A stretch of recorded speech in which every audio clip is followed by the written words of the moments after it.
Power Hour with John Lee. Welcome back to the Power Hour, you sexy little bitches. I'm in the house and I am fucking sweet. Now, today, what are we talking about? We're talking about famous peeps who got killed. Right? They got booyakkered. They got taken out. I'm not talking like your political assassinations. No. I'm talking about murder. Yeah? Murder. Bit of red rum, as we saw back in the old Shining War. Now, I'm going to begin with the most famous case, probably, of a famous person ever being fucking shot. That's a ridiculous statement. I'm beginning with John Lennon. Just fucking JFK flew into my mind. Abraham Lincoln as well. John Lennon's up there, though. Do you know what I mean? He's up there. And who was John? Anyone who doesn't know who John was? John Lennon was one of the most notable musicians of the 20th century. I would say one of the most famous people of the 20th century. I would say the most iconic member of the most iconic band of the 20th century. The most iconic band I would suggest is the Beatles. And he was, I would say, the main one. There's him and Paul McCartney duking it out. But I would go with John Lennon if I had to choose one to say, yeah, he was the main one. And then after the Beatles, he had a successful career, which Paul McCartney did not. What do we know about John? What do we need to know about him? Well, he was born more or less during the Second World War. His father was Irish descent, as most Liverpudlians are, one way or the other, and Scouts, as you might call them. And he was a merchant seaman. And he fucked off when John was a baby. So, very unsteady kind of atmosphere going on when John's growing up, he's a little kid. And his dad fucks off, abandons his mum, and abandons John.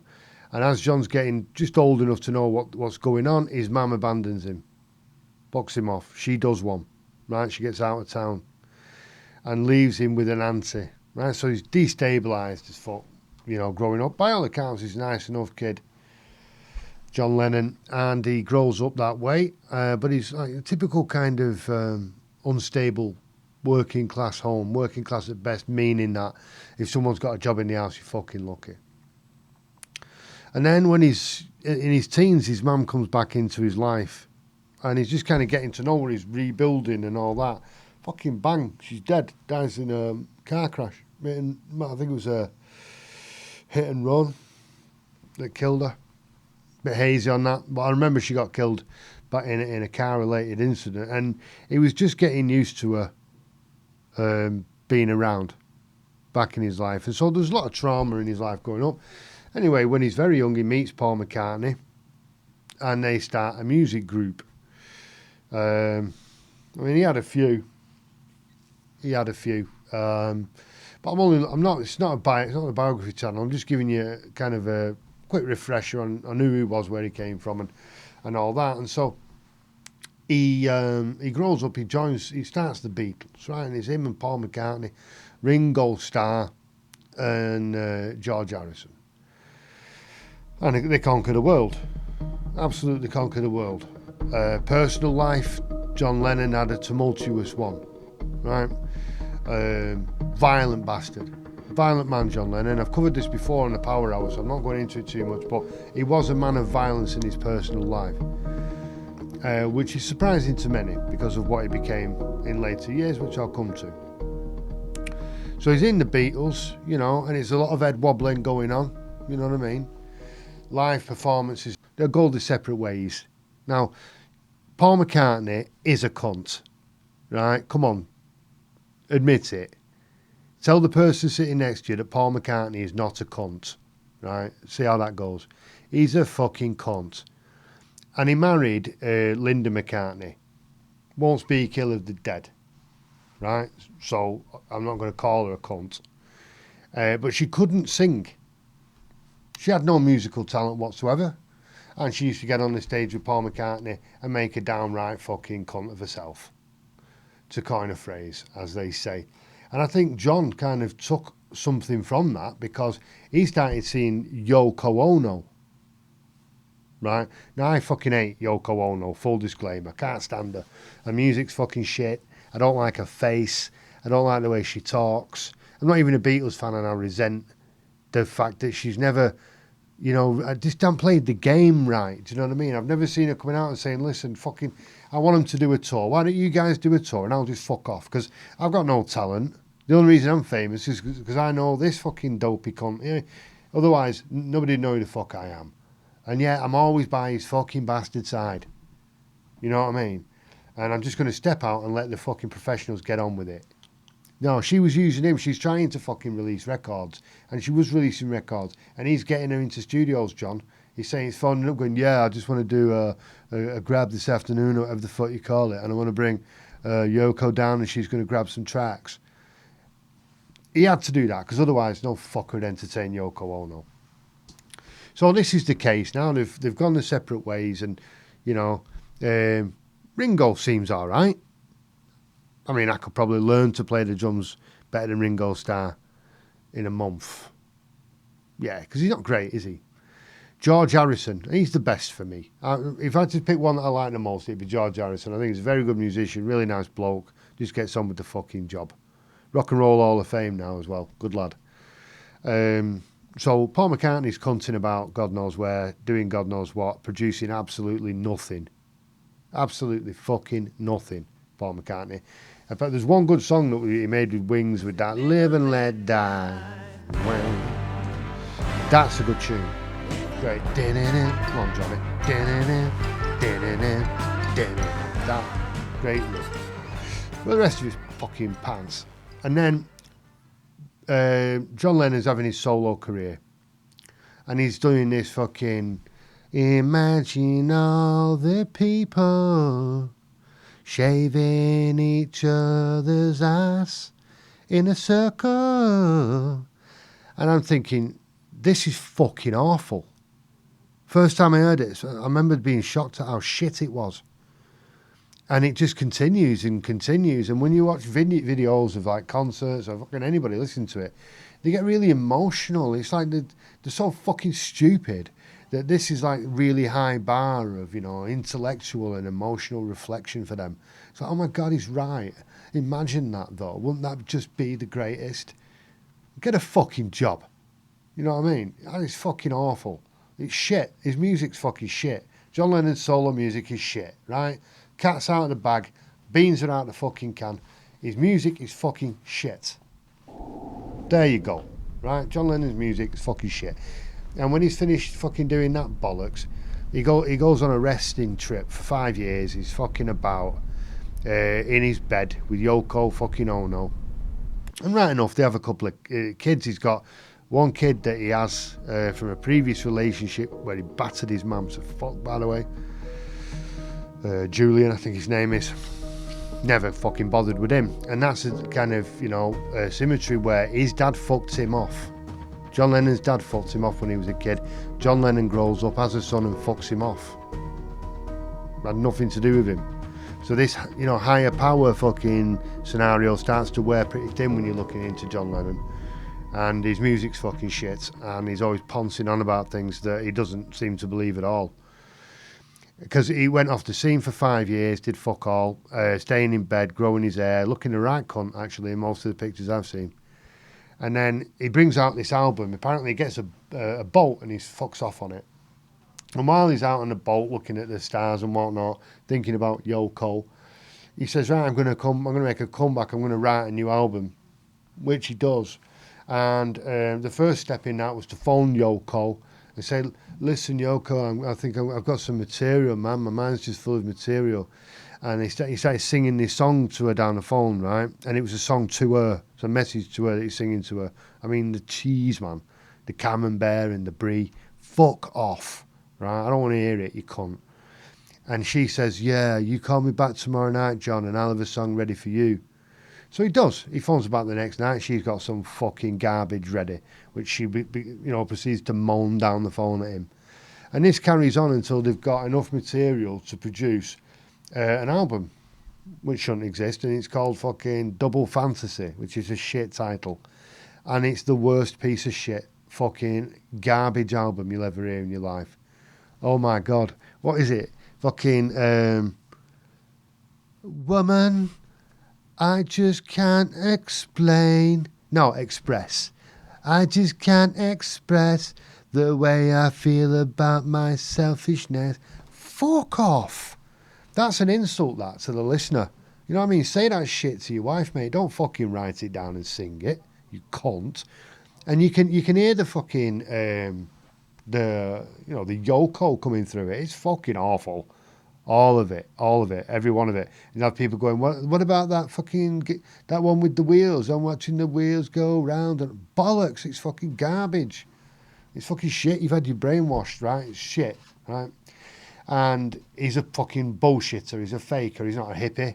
He's not a fucking hippie. He lives in a big fucking massive mansion. Spends half his time in luxury accommodation in New York. Fake hippie. Fucking fake bullshit photo shoots. Shit music. Secret life of fucking beating his wife and abandoning his kids. So take your John Lennon bullshit and fuck off. That said, his death was tragic, which I'm going to talk about now a little bit. He gets home, the Coulter Building, New York, weirdo outside. Anyway, gets in his car, goes down to the studio, records a pile of shite by Yoko Ono. It's fucking awful. He's chuffed with it though. He thinks it's brilliant, John. Leaves the studio like, yes, see you tomorrow and all that. And they're all arse lickers going, yeah, please do. Goes back to the Dakota Building. He gets shot to fuck. Got shot in the back 5 times. I'll give him credit, man. I will give him credit.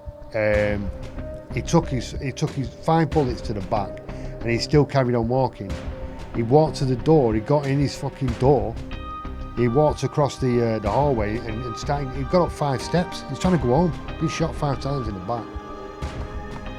So I've slagged you off a lot there, John. You know, if you're watching, if you're looking down, I think you're a big enough man to take it and know that it's mainly in jest. It's not John that I don't like so much as the arse-licking army that follows him wherever his name might flow. And what do we know about Mark Chapman? Well, he was ordinary as fuck. Ordinary as fuck. He grows up, ordinary kid, gets into his drugs, you know, as he's growing up.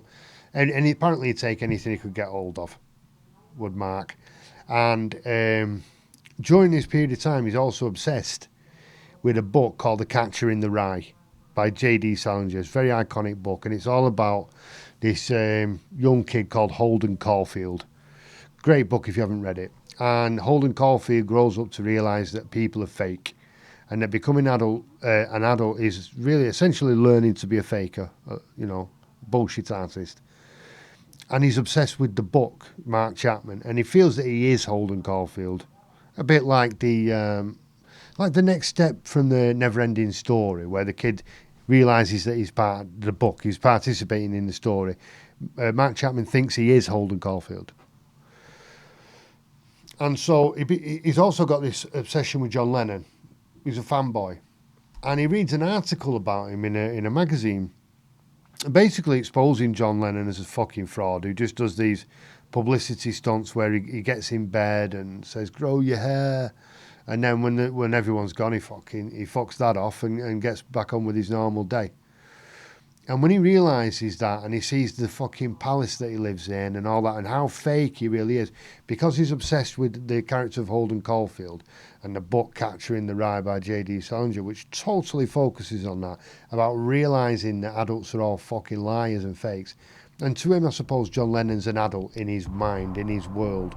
He's someone he looks up to, an authority figure in some sense or other. And he becomes obsessed then with destroying John Lennon. John Lennon is everything that book was written about. He's a fucking fraud and a fake, and he's got to go down. The man's mentally ill, or he's taking too many fucking drugs or whatever, because he rocks up to his house. This is pre-internet, baby. This is 1980. Rocks up to his house where he lives in New York, and very sadly puts 5 bullets in his back. And his youngest son lost his dad. His oldest son was just starting to get to know him, just like John Lennon was just starting to get to know his mum when she was killed. So there's some terrible synchronicities there. I'm sorry for anyone who's really affected by it. They came back that evening around 10:50 or so. And they're walking from the curb through that vestibule, and the doorman was behind both of them. As John Lennon walks through the dark archway, Mr. Lennon. the doorman hears 5 shots. He then sees Lennon stumble up the stairs and fall face down into the doorman's office. A second employee quickly calls 911. Someone's been shot at the Dakota. Ambulance, quick. I was assigned as a police officer to the 20th Precinct, and we get a call over the radio, shots fired at 1 West 72nd Street, which we know is the Dakota. When we pulled up, there was a man standing out on the street yelling, "That's the man doing the shooting." And I saw a man standing there with his hands up. Turn around, put your hand up against the wall, please. I proceeded to put handcuffs on him. At that moment, officers Jim Moran and Bill Gamble arrive on the scene. 2 of my fellow police officers had gone into the vestibule in the Dakota and picked up a man and carried him out, and he was bleeding from the mouth. It was John Lennon. It kind of shook me up because if you know anything about gunshot wounds, if it's coming out of your mouth, it's surely in your lungs, and that's not a good sign. Anytime the uniformed force puts somebody in a car and take them to the hospital, they're in bad shape because they didn't have time to wait for the ambulance. As the squad car leaves immediately for the hospital, It's the closest hospital. Go up here and go left. Spiro checks the suspect's wallet, where he finds a Hawaii driver's license identifying the white male as Mark David Chapman.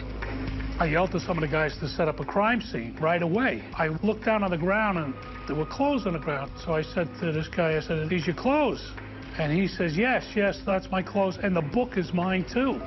In addition to the clothing and a copy of J.D. Salinger's Catcher in the Rye, police obtain a much more vital piece of evidence.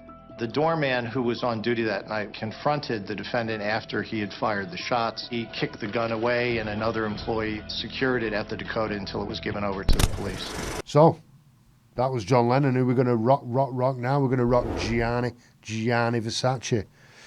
Now, I've got miles more fashion sense and style than you, your mates, or any fucker else that you know. Right? So when I talk about Gianni Versace, I'm a fucking expert. You know what I mean? It's me and him and a few others rocking the style. And he got his from Milan. Now he didn't grow up there in Milan. He grew up in the south of Italy. You know, mafia land. But he was just actually across the coast from Sicily. You know, you could probably swim it. And, he grew up in that area, and there's a lot of fucking hard bastards around there, and it's an old culture, it's an ancient culture, and he was camp as Christmas, Gianni. Very gay. Very gay. And he grows up there, totally comfortable with his homosexuality, but not everybody is. And so, when he gets old enough, he fucks off to Milan, which is a more cosmopolitan, modern, open-minded city, and he's quite a bit of an artistic prodigy, really. He's you might call him artistically dyslexic. He couldn't really draw. He couldn't really put on paper what he was trying to describe, which is a handicap, obviously. But anyway, he was able to get through that because he was so talented, and he was so fresh, and he had so many ideas and all that. And he was great, and he was a tsunami. When he got into the fashion world, he like attacked the establishment to deliberately to antagonize them and say, "Fucking your day's over, mate. Versace's in town. Look at my flavors. Check my models." He used all the top ones, all your fucking Claudia Schiffers, etc. of the day. You know, Naomi Campbell.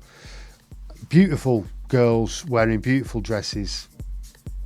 I mean, that's the proper fashion shows. You see a lot of these fashion shows, and it's just fucking dickheadery, you know, on display. But Gianni Versace was a real fashion designer. He made real dresses, and then he got into the haute couture, right? So this is where you're making designer dresses specifically for one client, right? And so he got into that, and he became absolutely tremendous. I mean, he used to dress Madonna, Princess Diana, Elton John, Tina Turner, you know, and these were the top people in the world at the time in terms of the entertainment industry. And of course, Princess Diana defies categorization really as a public figure, and to dress Princess Diana you know, in the 90s was a tremendous coup, you might call it, if it wasn't an honour, and I think it probably was. But Gianni Versace himself had a monstrous ego, monstrous. He really did consider himself superior to all other, you know, human life. That was part of his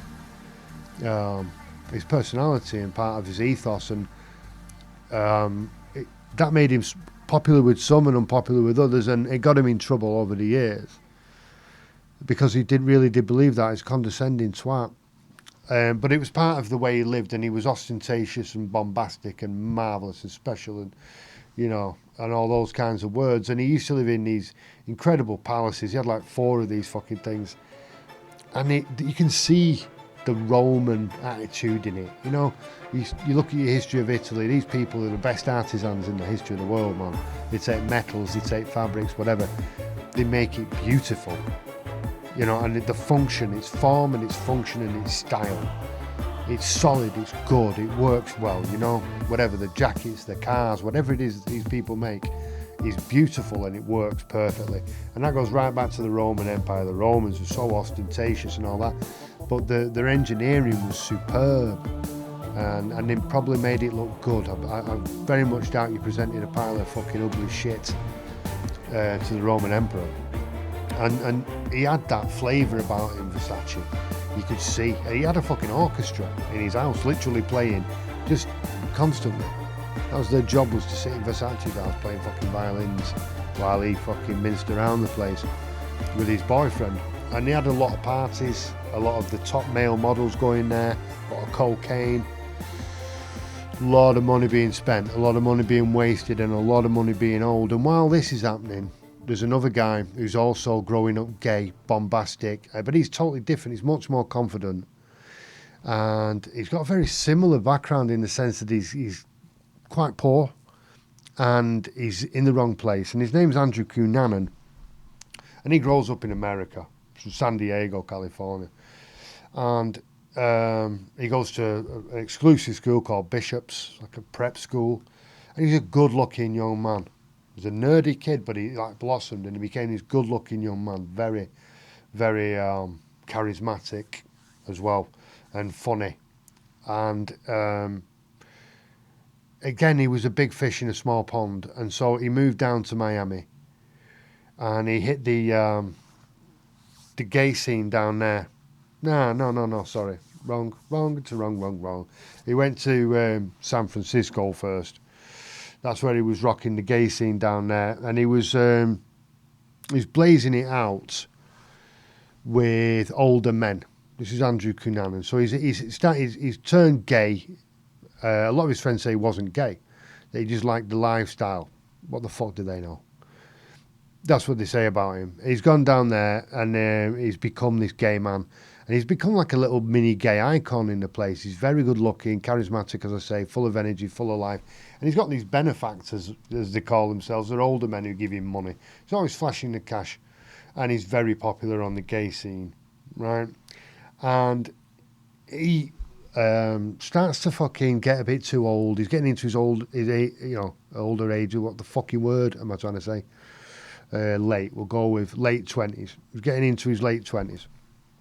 And he's not the fucking young kid there anymore. He's not the fresh-faced boy in the hot pants that he was 5 or 6 years ago. And so there are other kids coming in, other young guys coming in, catching the eye of these older gentlemen who like a bit of fucking young boy in their limo. And he's not feeling the action. And he's got some ex-boyfriends, and they start getting together. These 2 ex-boyfriends that he's got, good-looking lads, fresh-faced boys, they think, well, actually, he's a bit of a twat, and we like each other, don't we? So let's get the fuck out of here and get together. So they go up. I think they went to Minnesota. Andrew's not feeling the action, not liking this at all. So he goes up there. He's in love with one of them, the blonde-haired kid, David, I think his name was. He's going up there. He wants to see him, and then when he gets there, David's actually living with him. It appears. He gets there, and they spend a few days together. And the other one is the problem. So it doesn't really matter all this, but I'm just giving you some backdrop. So I mean the names and that. So he grips a fucking hammer, Andrew. Oh, fuck off. You know, hammer surprise, back of your head, smash, smash, smash. Brutally murders him on the floor in front of his fucking boyfriend, who's also his ex-boyfriend. So you got this fucking weird love triangle going on with a hammer, fucking attack in the middle, blood everywhere, you know. Fucking smashes him, proper smashes him to death. Rolls him up in a rug, chucks him behind the fucking carpet, behind the sofa, and says to the lad, right, let's get some fucking sleep. So that, you know, he's terrified, this guy. Fuck me. You just brutally murdered my boyfriend on my rug and stuffed him behind my couch. And now we're going to get in my bed. Fucking nightmare. So, you know, I imagine he couldn't sleep. Next day they get up. He more or less kidnaps him because this guy's too scared to get away, to try and run from Andrew Cunanan. And I think he's just made a choice after a couple of days. And Cunanan's killed him. Shot him in the back, as I recall. And then he's gone on a mission. He's gone down to see this old bloke. No fucking apparent connection to this guy at all. Goes to his house, ties him up, tortures him, brutalises him. Fucking nasty. His mother said he died a worse death than Jesus Christ. He's a married man, businessman. There could no conceivable connection to Andrew Cunanan. There's some hypothesis that perhaps the guy was gay and he was hiding it from his wife, and Andrew Cunanan was his lover or his rent boy or whatever, and he's gone round and done that to him. Alright, maybe that's the case, I can't prove it's not, but fucking brutal torture murder. That, you know, I mean, the first one is a violent rage. The second one, maybe he's shitting himself, he's thinking, fuck me, you saw me do it, I can't, you're going to grasp me up, you will fold under fucking questioning you, my boy, so I'm going to have to shoot you in the back of the fucking head. And that's why he's done it, I reckon. I can understand it, not condone it. Then the next one, this weird home invasion fucking torture murder. Anyway, he steals his car. Is that why he did it? To steal his car? Do you have to torture him? Fucks off in his car, and he's hearing on the radio that they're looking for the guy's car because the crime scene's been discovered and all that, so it's on the radio. And he's driving this and that. So he thinks, right, I'm going to have to change my car. So he goes into this graveyard. Sees this guy, a groundskeeper, lovely man apparently, by all accounts, smashing lad. Goes in there, sees him, walks up to him, gun, bang, fucking executes him on the floor just to steal his car. Don't have to do that, mate. I mean, you steal his car, maybe you do have to steal his car according to your way of viewing the world and what your plan is, but you don't need to execute a man. Do you know what I mean? He'd literally walk up to him and say, look, I've got a gun, I need your car, give me the keys, I'm desperate, honestly, and I will shoot you in the foot, then the leg, it'll just get worse till you give me the fucking car, so just give me the keys. He'll give you the keys, you know what I mean? Don't have to shoot the man in the fucking head. So then, this is going on, Gianni's living in his palaces and his mansions and his fucking woo fucking mega life, and Andrew Cunanan, who's grown up with some similarities in his life, is lost. He's got no fucking money, he's stealing cars, he's fucked and he's on the wind. And then fucking bang, bang, Gianni Versace gets two in the back of the head. He's been down to the shop, he's trying to get into his gate, into his mansion down there in Miami. Fucking bang, bang, execution style, shot twice in the back of the head. And something which is left out of most of the documentaries and things you can read, but is a fact. You have to go to the Italian documentation and newspaper articles, etc. They left a fucking bird next to his head. Andrew Cunanan apparently left a bird next to his head, dead bird next to his head, and fucking disappeared, got away, right? And that's the fucking death of Gianni Versace. A look ahead to tonight's 2020 on the murder of top fashion designer Gianni Versace outside his Miami home. It has captivated so many for 20 years, and John Quinones is here with a look inside the mind of the serial killer who committed the crime. Good morning, John. Good morning, George. For 3 months in 1997, Andrew Cunanan sent authorities on a frantic cross-country manhunt as he drove state to state, killing 4 people along the way, ultimately arriving at Gianni Versace's doorstep in Miami. It was the high society murder that stunned the world. Gianni Versace was murdered in broad daylight this morning. Designer to the stars, Gianni Versace gunned down on the steps of his lavish South Beach home. I think Versace had everything that Cunanan wanted. He wanted power, fabulous wealth, admiration. Andrew Cunanan, born into a modest household in San Diego, the bright 27-year-old worked his way up and floated in some of the world's most elite social circles. Versace was a wealthy, older, gay man. Exactly the type of person Andrew made money off of, but I think hated at the same time.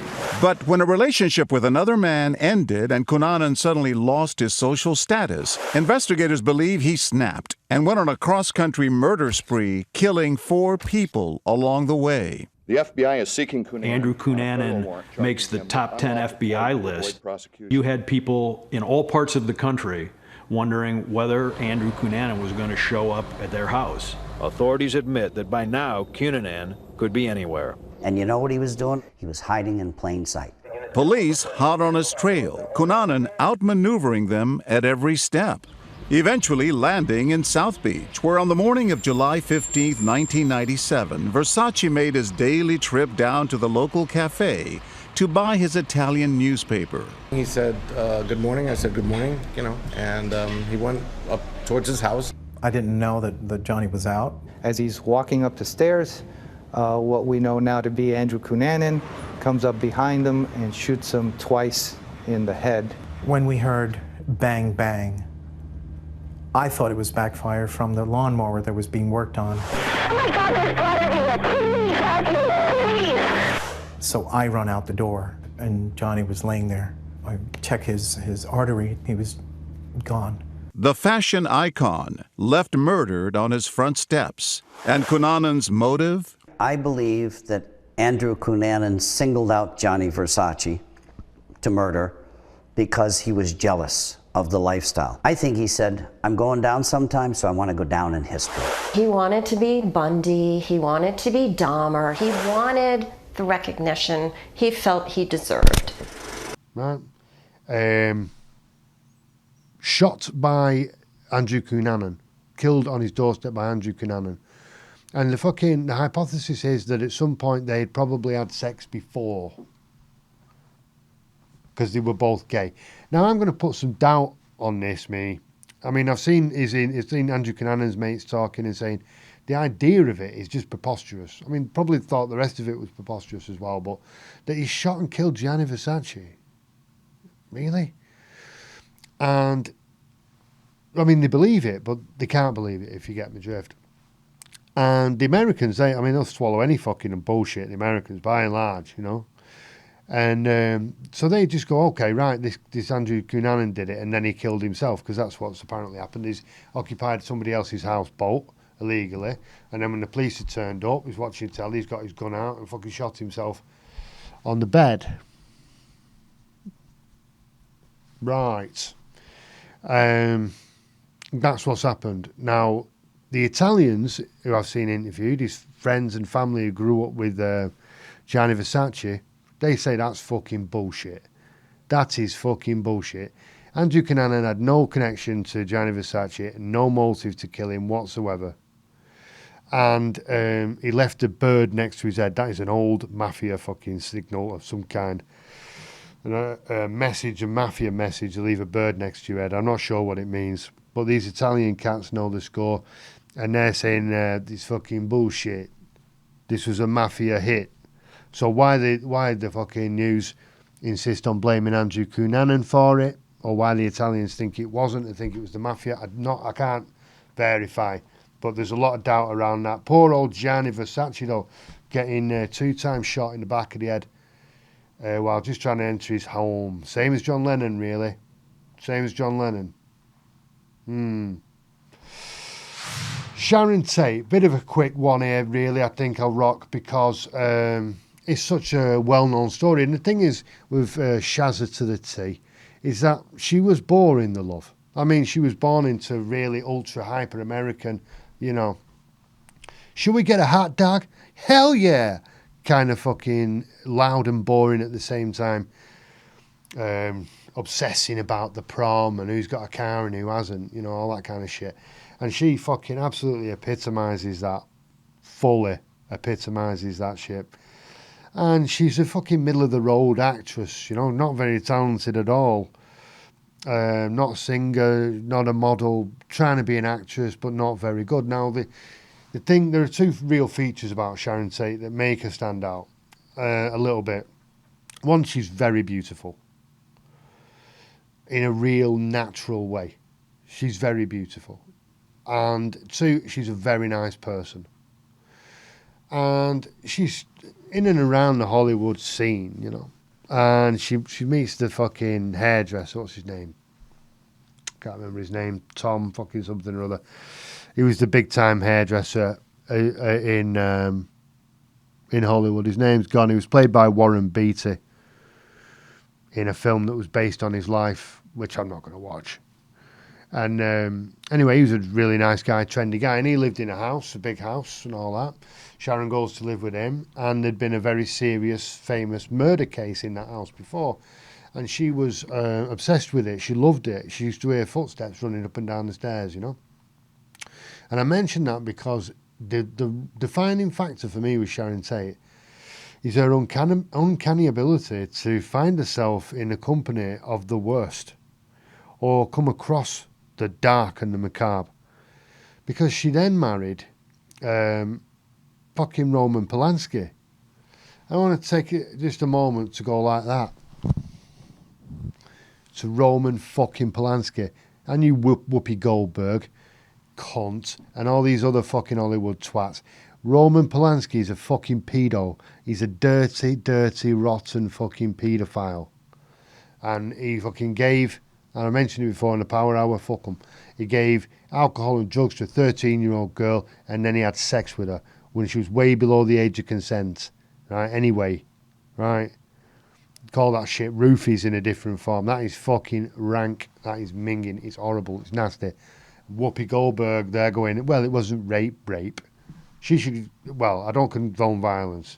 A figurative punch in the face on telly of the verbal kind. Somebody should really take her to town for that. Anyway, she gets hooked up with this Roman Polanski.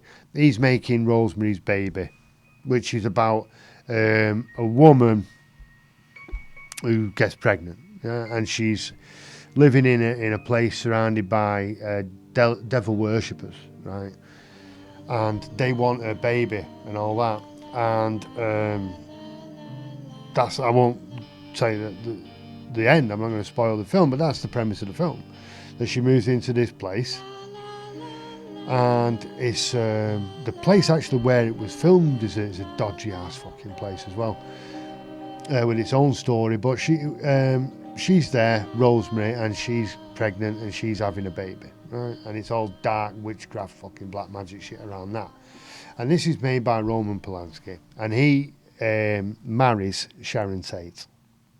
Okay. So Roman Polanski is up to his tits in the occult. And when Roman Polanski leaves the country, Sharon Tate's in the house with her ex-boyfriend, this hairdresser, and a few others, having like a little get-together more than a party. And then suddenly, hell comes fucking smashing through the door.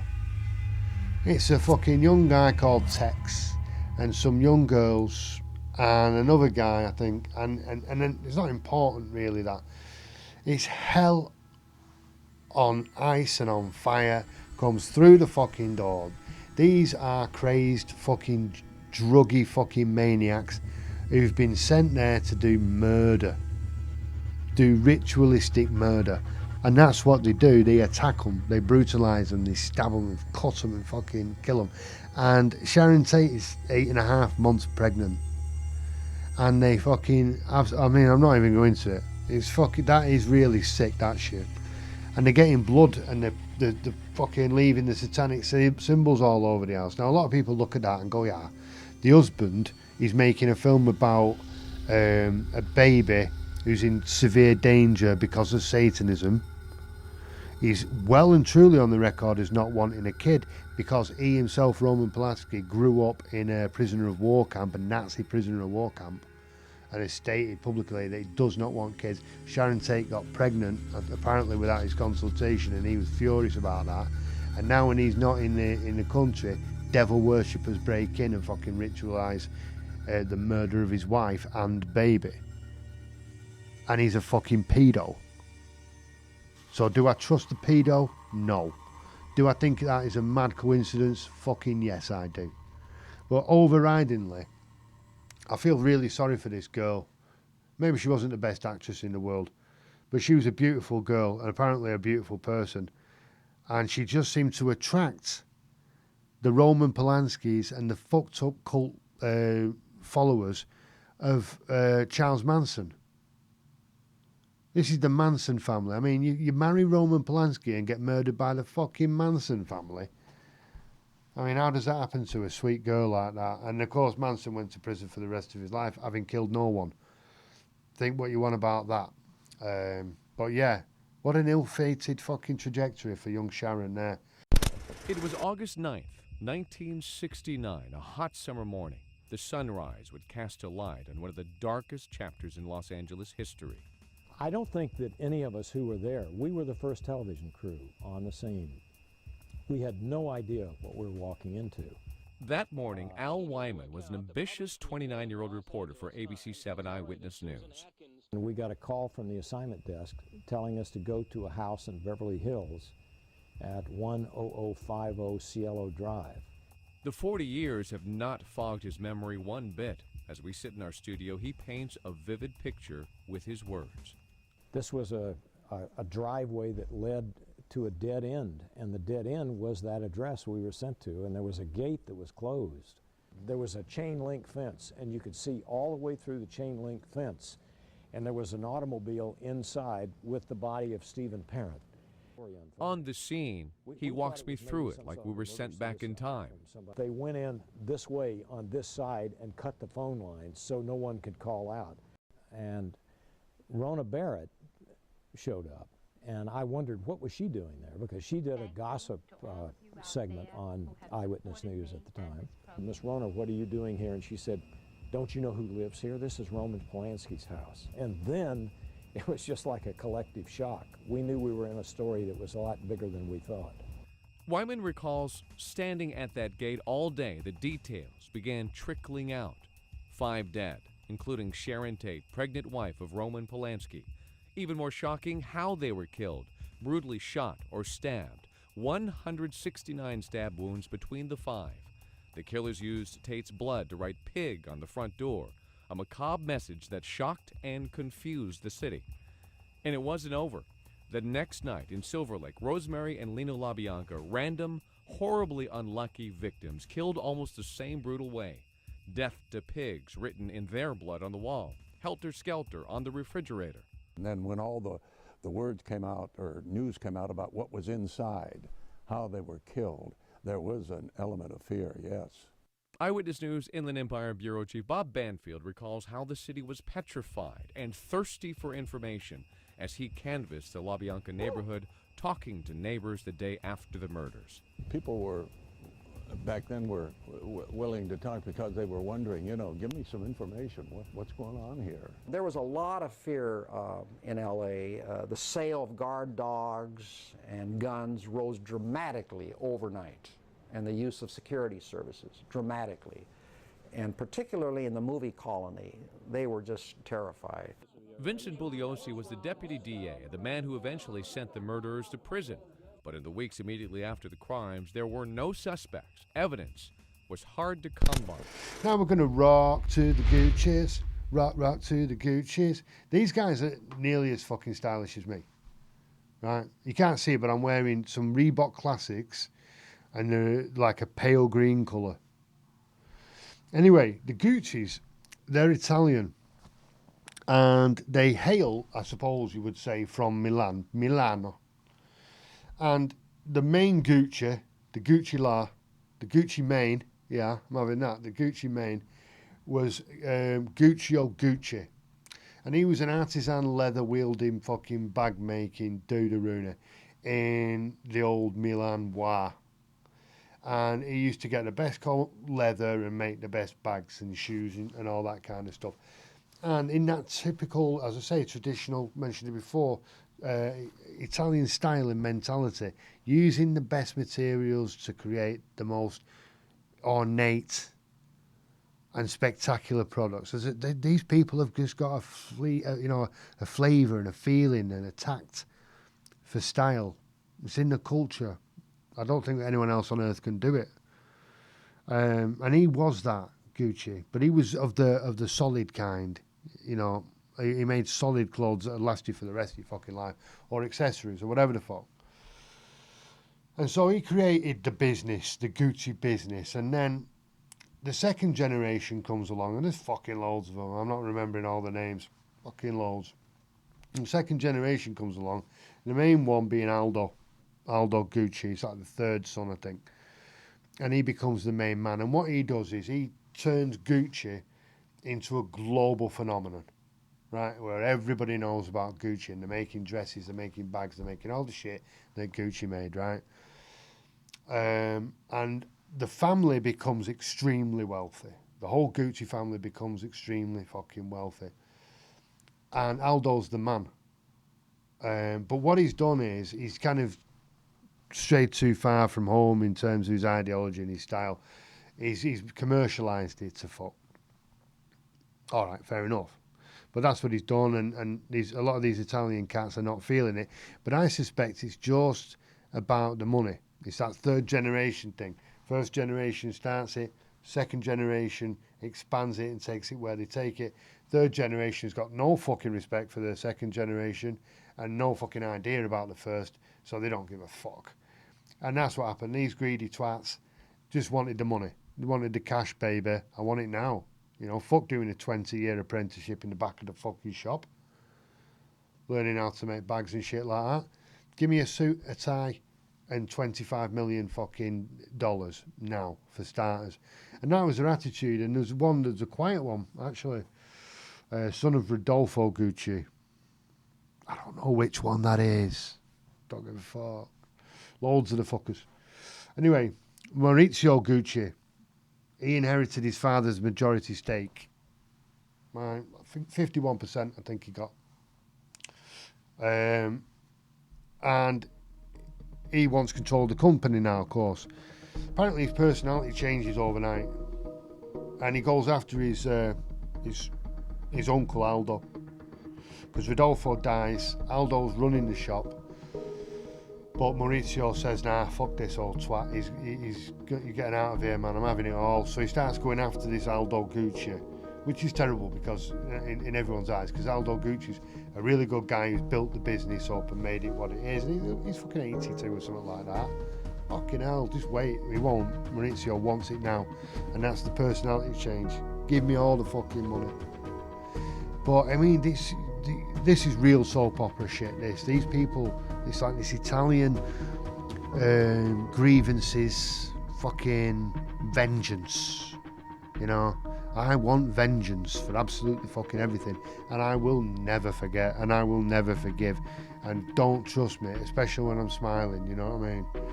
And they're fucking putting each other's lives in danger, even though they're posh and they're rich and all that, you'd still think, fuck me. It's not a pleasant atmosphere, it's tense. And so Maurizio decides he's going to war with his cousin Paolo, because it's going to be these two. These are like of the third generation, these are the ones. So they do, and it's fucking bitchy as fuck, actually, really, all told. Cut to the chase, it's fucking bitchy. Maurizio ends up getting accused of all kinds of fraud and shit, signing false documents or whatever, falsely signing the right documents, who cares. He fucked off to Switzerland, gets his shit together, comes back, legal battles, rah, rah, rah. In the end, he has to leave the company. But he leaves with a shit ton of money. I think he left with 170 million US dollars. Cash, fucking for me. Then what he owned, and he owned all kinds of shit and businesses. The man was rich as fuck. But I don't think the Italians have got the same methodologies of counting money. But people say he was a billionaire in dollars. And so what he'd done is, along the way, he'd married a very beautiful girl called Patrizia. No, what the fuck, Patrizia? Punch my mum.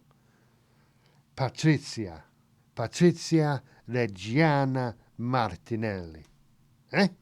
Fucking have that. And he married her, and she was beautiful, and she was absolutely all about the money. She was a fucking magpie. And she was famous for saying, it is better to be sad in a limo than happy on a bicycle. That was her philosophy, you know. And Maurizio wasn't doing as he was told, basically, wasn't really playing the game as she would like it to be played. And so she went to see her psychic, her medium, her witch, fucking witch doctor.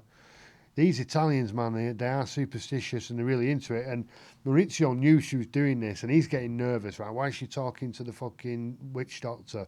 Why is she talking to this spiritualist? She's fucking going to put a hex on me. They really deeply believe all that stuff. And Maurizio's going to his friends and saying, fucking hell, I feel a bit shit. I think she's put a hex on me and all that. Anyway, one day he's walking through Milan. He's going to his office, walking down the street. You know, got his briefcase and all that. Bang, bang, bang. Gets shot to fuck. And he ends up inside the building. I'm not sure whether he was shot inside or he dived inside or he was fucking dragged inside afterwards. But he gets shot and killed. Right? Multiple gunmen. And of course, we've got a funeral and all that. And the wife's there and the shades on. Patrizia, and they say, well, you know, how do you feel on this day of days, you know? And she says, well, everybody dies. Some people die illness, some people die accident. The lucky ones are murdered in the street. And I was like, you what, love? And that raised some alarm bells. So they started looking into her, found out she'd fucking hired them. Her and a fucking dipshit witch doctor had hired just two local fucking dickheads, proper fucking dimwit numpsies. Absolute fall down for no reason, fucking spazzes. And she got them involved, and the whole thing was a total shit show. And the paper trail was fucking large. And so it was her, right? She fucking murdered him. So he manages to negotiate the shark tank of his fucking family to get all this money. And the bird that he met along the way hires a fucking witch doctor to take him out while he's walking down the street. Come on. Who saw that one coming? Anyway, he's fucking brown bread. She gets sent down. She gets 27 years. Right? After 18 years, so many years, they offered her some kind of reduction and she'd be able to join Gen Pop, general population, and give her a job. She said, I've never worked in my life. I'm not going to start now. You'd rather do solitary confinement than lower herself to actually doing a day's work. She gets out of fucking prison. Eventually, I think she did 18 years, all told. Did 18 years of prison. And they give her a shit ton of money. It's fucking millions. I think she got $16 million or some shit like that, plus a massive allowance. And he's, I think, maybe still to this day, as far as I know, she's still alive, living in the most opulent and delicious Italian luxury you could possibly imagine. Patrizia Reggiani Martinelli is the ex-wife of Maurizio Gucci. During the 1980s, while she was married to Maurizio Gucci, she was a wealthy Italian socialite and high-fashion personality. In late 1998, she went through a scandalous trial followed closely by the Italian public for ordering her husband's murder. In 1973, she married Maurizio Gucci, with whom she had two daughters, Allegra and Alessandra. On May 2, 1985, after 12 years of marriage, Maurizio left Patrizia for a younger woman, telling her he was going on a short business trip. He never returned home. In 1991, Patrizia and Maurizio Gucci officially divorced. As part of the settlement, Patrizia Reggiani collected the equivalent of $500,000 annual alimony. In 1992, she was diagnosed with a brain tumor, which was removed without any negative consequences. On March 27, 1995, her ex-husband was shot and killed by a hitman hired by Patrizia on the steps outside his office as he arrived to work. On January 31, 1997, Patrizia Reggiani was arrested, and in 1998 she was convicted of arranging the killing of her husband, Maurizio Gucci, and sentenced to 29 years in prison. But But baby, you know, she did the time. Whether or not she should get the money when she gets back out is another issue. But what have we got? We've got famous people murdered, shot dead in the street in 3 cases, and 1 butchered by a fucked up gang of crazy ass bastards working for the most heinous and famous serial killer who never actually killed anybody, Mr. Charles Manson. So much respect after all them thing to my mates John Lennon, Gianni Versace, Sharon Tate, and Maurizio Gucci. Right, so what do we learn from this? Even if you're famous, you can still get shot in the fucking head. Power to you, power to the people, power to me. Boom.